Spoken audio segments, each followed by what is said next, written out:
இப்போ வந்து divorce rates ரொம்ப ஜாஸ்தியா இருக்கிறதா எல்லாருமே சொல்றாங்க. அ ஃபார் இன்ஸ்டன்ஸ் என்னோட இப்போ அம்மா, சித்தி யார் கூட பேசினாலும், "எங்களுக்கு இல்லாத கஷ்டமா? நாங்க தாங்கிட்டு வாழ்ந்துட்டோம். இதெல்லாம் ஒண்ணுமே இல்ல. இந்த பிரச்சனைக்கெல்லாம் டிவோர்ஸ் பண்ணணும்னு சொல்லிட்டு வர்றீங்க. இல்ல பெருசா out of proportion blow out பண்றீங்க." அப்படின்னு சொல்றாங்க. முன்னாடி பெண்கள் வந்து ரொம்ப சகிப்புத்தன்மை ஜாஸ்தியா இருந்தனால மேரேஜஸ் வேர் மோர் சஸ்டெய்னபிளா? இல்ல வந்து இப்போ வந்து அந்த ஃபைனான்ஷியல் இண்டிபெண்டன்ஸ் வந்தனால இது மாறியிருக்கா? Why is this drift and change? முன்ன பெண்களுக்கு வேற கதி இல்ல. அதனால அவங்க அட்ஜஸ்ட் பண்ணிட்டு இருந்தாங்க. இன்னைக்கு பெண்களுக்கு வந்து நான் தனியா கூட இருந்துப்பேன். ம், கவர்மெண்ட்டே எங்களுக்கு ஹாஸ்டல் கட்டி வச்சிருக்காங்க. ம், நான் யார் வீட்டுக்கும் பிரதர் வீட்டுக்கு, தங்கச்சி வீட்டுக்கு, அக்கா வீட்டுக்கு யார் வீட்டுக்கும் போ வேண்டாம். ஒரு பேசிக் சேலரி இருந்தா நான் இண்டிபெண்டன்ட்டா இருந்துக்கலாம். ம். என் சுயமரியாதை, தன்மானம் முக்கியம்னு பெண்கள் நெனைக்கிறாங்க. முன்ன வந்து அது இல்லனாலும் பரவால்ல. வெளியில போனா எனக்கு டாலரேட் டேஞ்சர், பண்ணிக்கிட்டாங்க. ஆபத்து யாராவது என் கைப்புடிச்சு இழுத்துருவாங்க. ம், அப்ப இப்ப பெண்கள் இவ்வளோ தூரம் துணியிறாங்கன்னா, அதுக்கு பேக்ரவுண்ட்ல அரசு நல்லா நடக்குது. ம். தொடர்ந்து இங்க இருக்கிற அரசாட்சிகள் பெண்களுக்கு சப்போர்ட் பண்ணதுனால, பெண்களுக்கு அந்த தைரியம் இப்ப வந்திருக்குன்னு தான் நம்ம எடுத்துக்கணும். ஓகே. ஸோ அப்போ வந்து முன்னாடி அந்த டைவர்ஸ்க்கான ஆப்ஷன் வந்து இருந்தும் பண்ணாம இருந்தாங்கல்ல சகிச்சுக்கிட்டு. இப்போ வந்து ஈஸியரா இருக்கிறனால பண்றாங்க மேம். ஆனா வந்து இப்ப ஏன் அந்த டாலரன்ஸ் கம்மியா இல்ல அந்த இருக்குன்னு தான் காலத்துல பெண்கள் டாலரண்ட்டா இருந்தாங்கன்னு அப்படி நம்ம பொத்தம் பொதுவா சொல்ல முடியாது மேடம். அந்த ஆ. காலத்துல நீங்க பார்த்தீங்கன்னா, ஒரு ஒரு வீட்லயும் ஒரு பெரிய வீட்ல கூட்டு குடும்பம் இருக்கும். ம். அந்த கிணத்துல குதிச்ச பெண்கள் இருப்பாங்க. தூக்கு மாட்டுன ம். பெண்கள் இருப்பாங்க. நமக்கு தெரியல. தற்கொலை பண்ண பெண்கள், முயற்சி பண்ண பெண்கள் இருப்பாங்க. சாமி ஆடுன பெண்கள் இருப்பாங்க. பேய் ஆடுன பெண்கள் இருக்காங்க. கோயில்ல போய் கட்டி வச்ச பெண் எல்லாரும் இருப்பாங்க. ம். ஆனா, அது ஹிஸ்ட்ரியில பதிவே ஆயிருக்காது. ம். ஏன்னா, அதான் வாரம் வாரம் நடக்குதுல்ல. ஆ. பொம்பளைங்கன்னா இப்படிதான்ற மாரி அத ஜெனரலைஸ் பண்ணி வச்சிருப்பாங்களே தவிர, பெண்களுக்கு ஒரு பிரச்சனை இருக்கு. அதை நம்ம உட்காந்து பேசணும். அதுக்கு ஒரு தீர்வு கண்டுபிடிக்கணும்னு ஒரு முயற்சியே இருக்காது. ம். அதனால அது பதிவால. அதனால அவங்கலாம் சந்தோஷமா இருக்காங்க. நம்ம தப்பா நினைக்கக்கூடாது. ம். எல்லா காலத்துலயும் பிரச்சனைகள் இருந்திருக்கு. அப்ப கண்டுபிடிச்ச தீர்வுகள் வேற. ஆ. இன்னைக்கு கண்டுபிடிச்ச தீர்வுகள் வேற. ஓகே. அப்படி சொல்றீங்க.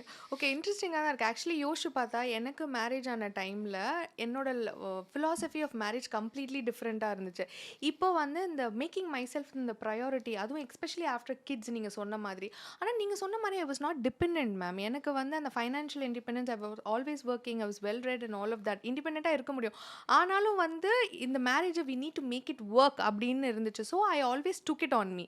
அப்புறம் ஒரு பீரியட் ஆஃப் டைம்க்கு அப்புறம் வேலை செய்யலனாலும் பரவால்ல. இதுதான் நான் ஃபர்ஸ்ட் டைம் கேமரால சொல்றேன். என்னால முடியாதுன்னு when I put my foot down, things change. Like Pal changed so many things for me, and then he started making it happen. So இது நான் ஏன் அவர்கிட்ட கேட்கும்போது, எங்க அம்மா, எங்க அப்பாவ இப்படி பண்ணி நான் பார்த்துருக்கேன். எங்க அம்மா வந்து அத டாலரேட் பண்ணாங்க. அதே இது நீ பண்ணணும்னு நான் எக்ஸ்பெக்ட் பண்ணேன். ஆனா நீ பண்ண மாட்டேன்ற. எனக்கு இது புதுசா இருக்கு. ஸோ ஐ லேர்னிங் அப்படின்னு சொன்னாங்க. ஆனா நான் பழைய காலத்துல போய் மத்தவங்க வீட்லலாம் பார்த்தா, செப்பரேட்டட் இன் மேரேஜ்ன்னு ஒரு கான்செப்ட் இருந்துச்சு மேம். அதாவது கல்யாணத்துல தான் இருப்பாங்க. ஆனா ஒருத்தரோட ஒருத்தர் பேசிக்கவே மாட்டாங்க. ஸோ இது வந்து முன்னாடியே இருந்தது தான். Legally they were not separated. But இப்ப வந்து அது லீகலா பண்றனால தான் ஈவன் வெளியில நவ் வருதோ! இப்ப நெறைய நெறைய பீப்பிள் அப்படிதான் இருக்காங்க. ஒரே வீட்ல இருப்பாங்க. அந்த வீட்ல ம். தாத்தா, பாட்டி, அம்மா, அப்பா, சித்தி, மாமா வாட்டெவர் அந்த ரிலேஷன்ஷிப் அவங்க 2 பேரும் வேற வேற ரூம்ல தான் இருப்பாங்க. ஆ. அங்க இருக்க அது நீங்க பார்த்துருக்கீங்க பசங்கள முன்னாடியே. வச்சுக்கிட்டு பசங்களோட இந்த லேடீஸ் பசங்களோட இருப்பாங்க. மென் ஆ. வந்து தனியா இருப்பாங்க. ஆனா அவங்க 2 பேரும் பேசிக்க கூட மாட்டாங்கன்ற வீடுகள் இன்னும் இருக்குது. ம். அவங்க போய் லீகலா டிவோர்ஸ் வாங்குறதில்ல. ஆனா psychologically they are actually divorced. Okay. இப்ப நீங்க சைக்கியாட்ரிஸ்ட்டா ஒரு ஹியூமனுக்கு அது நல்லதா மேடம்? ஒரு மேரேஜ்ல இருந்துட்டு செப்பரேட்டடா இருக்கிறது எவ்வளவோ பரவால்ல. இந்த லீகல் காம்ப்ளிகேஷன், இந்த சொசைட்டி இல்ல அது இம்பாக்ட். டிஃபரெண்ட் பீப்பிள்க்கு டிஃபரெண்ட் டைப்ஸ். இப்போ ம். ஒரு நம்ம சொல்லிடுறோம், நீங்க எல்லாரும் டிவோர்ஸ் பண்ணிடுங்கலாம் யாருக்கும் பொத்தம் பொதுவா நம்ம சொல்ல முடியாது. இல்லன்னா அந்த ம். Process itself is a punishment. ம். அதுக்கு நான் இங்கேயே அட்ஜஸ்ட் பண்ணிட்டு இருப்பேன். எங்கேயோ போய் அட்ஜஸ்ட் பண்ணிட்டு இருக்கிறதுக்கு, இங்க இத அட்ஜஸ்ட் பண்ணலான்னு சொல்ற பெண்கள் இருக்காங்க. ஆக்சுவலி இது வந்தது யார்கிட்ட இருந்துன்னு பார்த்தீங்கன்னா, வந்து உதயநிதி ஸ்டாலினோட ஒய்ஃப் இருக்காங்க. கிருத்திகா ஸ்டாலின். ஒரு பப்ளிக் பிளாட்ஃபார்ம்ல இப்ப சொல்லியிருந்தாங்க. How to make a marriage சக்சஸ்ஃபுல்ன்னு கேட்கிறது. பி செப்பரேட்டட் இன் மேரேஜ் தான் அவங்க சொன்ன சொல்யூஷன். என்ன பண்றாங்க? என்ன இருக்காங்க? எதையுமே கேட்டுக்காதீங்க. நீங்க பாட்டு இருங்க. அவங்க பாட்டு இருப்பாங்க. That is the way to successful மேரேஜ்ன்றாங்க. அது உண்மையா? அவங்களுக்கு அது வேலை செய்தா, தட்ஸ் ஃபார் ஹர் ட்ரூ. ம். எல்லாருக்கும் அது வேலை செய்யணும்னு அவசியம் இல்லல்ல ஸோ மேடம். It's okay. அது அவங்கவங்களுக்கு பெர்சனல் டிசிஷன் தான். ஆமா, தேர் இஸ் நத்திங். ஆமா. அது வந்து ஜெனரிக்கா எல்லாருக்கும் பொதுவானதுன்னு நம்ம சொல்ல முடியாது. ஓகே. இப்போ வந்து முன்னாடி விமெனோட மேரேஜோட எக்ஸ்பெக்டேஷன்ஸ் என்னவா மேடம் இருந்துச்சு? நீங்க பார்த்த கிளையண்ட்ஸ் வரைக்கும். இப்ப என்னவா இருக்குன்னு நெனைக்கிறீங்க? எப்பவுமே பெண்களோட தேவை என்னவா இருக்குன்னா, எனக்கு அன்பு செலுத்தணும், ம். என்ன முக்கியம்னு நெனைக்கணும், நான் போடுற எஃபர்ட்ட வேலிடேட் பண்ணணும், ம். அப்ரிஷியேட் பண்ணணும்.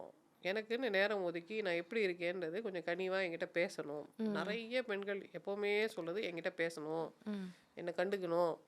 இந்த கண்டுக்கோங்கன்ற விஷயத்த நம்ம மென் கிட்ட சொல்லும்போது, அதான் கூடவே தானே இருக்காங்க. எதுக்கு கண்டுக்கணும் அப்படின்னு கேட்பாங்க. கண்டுக்கிறதுன்னா பக்கத்துல உட்கார வச்சுக்கிறது இல்ல. ம். எப்படிம்மா இருக்கே? சாப்பிட்டியா? என்ன பண்ற? அப்படிலாம் கேட்கறது அப்படின்னா, அந்த ஸ்மால் டாக் வந்து மென்னுக்கு வர மாட்டேங்குது. ம். என் கூட தானே உட்காந்து சாப்பிட்டாங்க. சாப்பிட்டியான்னு அது எதுக்கு கேட்கணும்? ஜெனடிக்கலி வயர்டோ மென்னுக்கு அவ்வளோதான் வருமா? They are not trained. ம். சொல்லிக் குடுத்தா அவங்க தான் செய்றாங்களே. ஆமா மேம். வெஸ்டர்ன் கண்ட்ரீஸ்ல மென் ஆர் டூயிங் இட். ம். முதுமையில ஆண்கள் அத செய்றாங்க. ம். அம்மாக்கு வாங்கி குடுத்தியான்னு கேட்பாங்க. அம்மா ம். சாப்பிட்டாளான்னு பார்த்தியான்னு சொல்லுவாங்க. ம். முதுமையில அவங்க அதெல்லாம் செய்றாங்க. ஆனா இளமையில அவங்க என்ன நினைக்கிறாங்கன்னா, நான் நான் சம்பாதிக்கிறேன்ல, மீதியெல்லாம் அவங்க பார்த்துக்கணும். சம்பாதிக்கிறது என் வேலை, வீட்ட பார்த்துக்கிறது, மத்த இந்த இமோஷனல் ரெகுலேஷன்லாம் வுமனோட வேலை அப்படின்னு சொல்லிட்டு, அத அப்படியே அவங்க ஆக்சுவலி மைண்ட் அப்ளை பண்ணாம விட்டுறாங்க. இது ம். ரொம்ப இம்பார்ட்டன்ட் டாஸ்க். இதுலயும் மைண்ட் அப்ளை பண்ணுங்க. இதுவும் ஒரு விதமான வெல்த். இத நீங்க டெவலப் பண்ணணும்னு சொல்லிக் குடுக்கும்போது, ம். அவங்களுக்கு புரியிற லாங்குவேஜ் அத எக்ஸ்பிளைன் பண்ணும்போது, மென்னும் அதில பார்ட்டிசிபேட் பண்றாங்க. And they even hmm. Excel in it. Hmm. அத நம்ம இன்ட்ரோடியூஸ் பண்ணல. அது நம்ம தப்பு தானே! ஆமா. ஆனா இப்போ என்னன்னா, மேரேஜ் அப்போ கூட எப்படியோ ஓட்டிர்றாங்க. அந்த child bearing after child birth தான் இது வந்து பயங்கர அந்த போஸ்ட் பார்டம் டிப்ரஷன். இது நீங்க முன்னாடியே பார்த்துருக்கீங்களா? இப்போ அத பார்க்குறீங்களா? அதுக்கு சொல்யூஷன் என்னது? போஸ்ட்மார்ட்டம் டிப்ரஷன் எல்லா காலத்துலயும் இருந்திருக்கு மேடம். ம். இன்னைக்கு அத பத்தி அவேர்னஸ் அதிகமா இருக்குன்றதுனால கொஞ்சம் சீக்கிரமாவே கன்சல்டேஷனுக்கு வராங்க. ம். ஆப்ஸ்டடிஷியன்ஸே அவங்களுக்கு அவேர்னஸ் அதிகமா இருக்கு. முன்னெல்லாம் ம். ஆப்ஸ்டடிஷியன்ஸோ இல்ல மத்த நான் சைக்கியாட்ரிக் ஃபிசிஷியன்ஸ்க்கு வந்து ம். சைக்கியாட்ரி பத்தி தெரியாது. ம். இந்த சைக்கியாட்ரி பத்தி ரொம்ப பெரிய ட்ரெய்னிங் இல்லல்ல. அவங்களுக்கு ம். மேக்ஸிமம் ஒரு 2 மாசம் போஸ்டிங் இருக்கும் அவ்வளோதான். அது ம். அந்த 5 1/2 இயர்ஸ்ல அவங்க 2 மந்த்ஸ் சைக்கியாட்ரி பண்ணியிருந்தா அது பெரிய விஷயம். ம். அண்ட் சில போஸ்டிங்லாம் நாங்க கட் அடிச்சிருவோம்ல. அதனால ம். அப்படி கொஞ்சம் துடுக்கா இருக்கிற டாக்டர் அந்த போஸ்டிங் அட்டெண்ட் பண்ணியிருக்க மாட்டாங்க. அப்போ அத பத்தி அவங்களுக்கு தெரியாது. அப்போ அவங்க என்ன அதெல்லாம் சும்மா சைக்கியாட்ரிலாம் சொல்லிட்டு இருப்பாங்க. அப்படிலாம் சொல்ற டாக்டர்ஸ் இன்னும் இருக்காங்க. ம். பட் கொஞ்சம் அதில சென்சிடைஸ் ஆன doctors who know about it, who know the value, அவங்களுக்கு வீட்ல இல்ல அவங்க கிளையண்ட்டுக்கு, அவங்க பேஷண்ட்டுக்குன்னு டைரக்ட் ஃபர்ஸ்ட் ஹேண்ட் எக்ஸ்போஷர் இருக்க டாக்டர்ஸ்க்கு அத பத்தி வேல்யூ தெரியுது. ம். அவங்க உடனே டிடெக்ட் பண்ணிடுவாங்க. உடனே அவங்களே கூட ட்ரீட் பண்ணுவாங்க. ம். இல்ல ரெஃபர் பண்ணுவாங்க. அந்த மாரி அவேர்னஸ் இப்ப அதிகமா இருக்கிறதுனால, இப்ப விமென்க்கு பெட்டர் குவாலிட்டி ஆஃப் லைஃப் கிடைக்குது. ம். ஆப்ஸ்டெடிக் குவாலிட்டி ஆஃப் லைஃப் கூட இப்ப இம்ப்ரூவ் ஆயிருக்கு பாருங்க. அந்த காலத்துல வீட்ல டெலிவரி ஆகும். ஆமா. ம். ஈவன் நவ் சில பேர் கொஞ்சம் பிற்போக்கா போய் வீட்ல டெலிவரி பண்றது தான் ரொம்ப பெரிய பாரம்பரியம்லாம் சொல்றாங்க. ம். அதுவும் ரொம்ப பயங்கர முட்டாள்தனம்னு வச்சுக்கோங்களேன். ஆனா ம். இவங்க விளையாட்டுக்கெல்லாம் பெண் உடலை ஒரு கர்ப்பமா இருக்க பெண்ணை வச்சு எக்ஸ்பெரிமெண்ட்லாம் பண்ணுவாங்க. ம்.